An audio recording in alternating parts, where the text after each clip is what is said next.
안녕하세요. 오늘은 물의 원리, 워터에 대한 썰을 풀어보겠습니다. 물은 당기는 힘은 대단합니다. 서로 엉겨붙어 뭉치려고 하는 힘입니다. 그래서 물을 생명이라고 부릅니다. 물이 끊어내는 힘도 있는데 이것은 결국 당기는 힘 때문입니다. 사람도 추우면 먹고 살기가 어려워지는 것처럼 삼태만상의 물도 마찬가지로 추우면 물도 환경이 나빠집니다. 얼음이 되면 초강력으로 당기다 보니 가까이 있는 것은 붙어 있지만 조금만 거리가 있으면 결국 떨어집니다. 어떤 물질도 물과 함께 있다가 즉 물을 머금은 상태로 얼어버리면 물에 당기는 힘 때문에 다 박살이 나게 됩니다.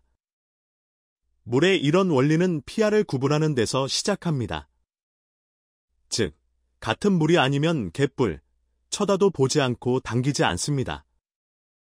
생명이라는 것은 pH를 구분하기 때문에 나오는 것이고 pH를 구분할수록 생명력이 강한 것입니다. 오늘 물은 생명이라고 말하면서 이야기를 시작했어요. 요즘 사람들에게 제공되는 수많은 식품이 이런 생명을 파괴하는 일을 하고 있습니다. 즉, 초미세 분쇄를 하는 것입니다. 어떤 물질이건 초미세 분쇄를 하게 되면 생명력이 사라지게 됩니다. 암의 원리도 마찬가지입니다. 암은 나 자신의 세포와 암세포를 혼돈하게 만들면서 출발합니다. 나 자신의 세포와 암세포를 구분하고 있으면 면역력이 작동해서 암세포는 없어집니다. 음식도 마찬가지입니다.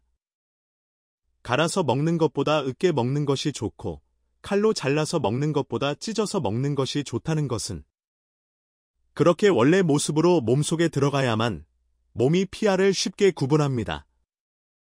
그래야 소화기관에서 이를 알아서 척척하게 되는 것입니다.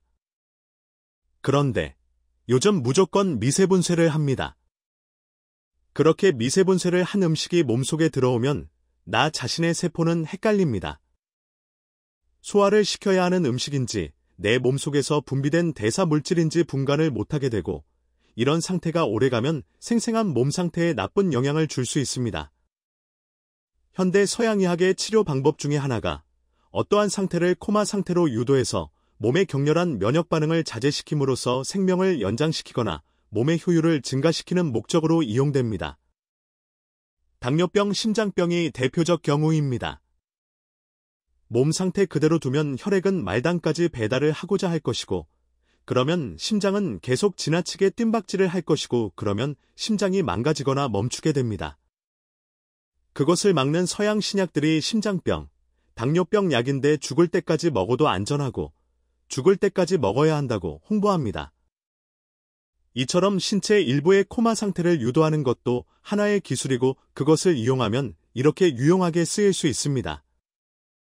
생명의 원리에서 볼 때 이러한 이치를 자세히 인식하고 나의 몸 상태에 맞는 적절한 적용이 중요할 것입니다.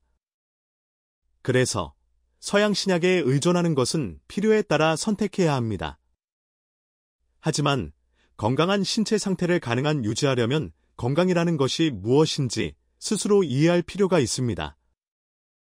건강과 생명이라는 것은 결국 pH를 구분할 수 있느냐 없느냐를 묻는 말입니다. 정신건강도 마찬가지입니다. 초롱초롱하면 건강한 것이고 알딸딸하면 건강에 이상이 온 것입니다. 이러한 모든 것이 결국은 pH를 구분하는 것에서 비롯한다는 말씀을 오늘 드렸습니다. 여기까지 재원한의원의 간조였습니다. 이곳은 경옥고를 꾸준히 해왔고 잘합니다. 공장에서 나오는 경옥고와는 다릅니다. 여러분들이 한의원을 사랑해 주시고 저희가 여러분들에게 잘해드리는 길은 저희 경옥고를 애용해 주시는 것입니다. 전화 주시고 방문해 주시면 잘 해드리겠습니다. 한의원 경옥고는 처방 경옥고이고 그래서 한의원에 오셔야 합니다. 한 번만 오시면 그 다음에는 안 오셔도 가능합니다. 재원한의원은 마포구 망원동에 있습니다. 항상 건강하십시오. 대단히 감사합니다.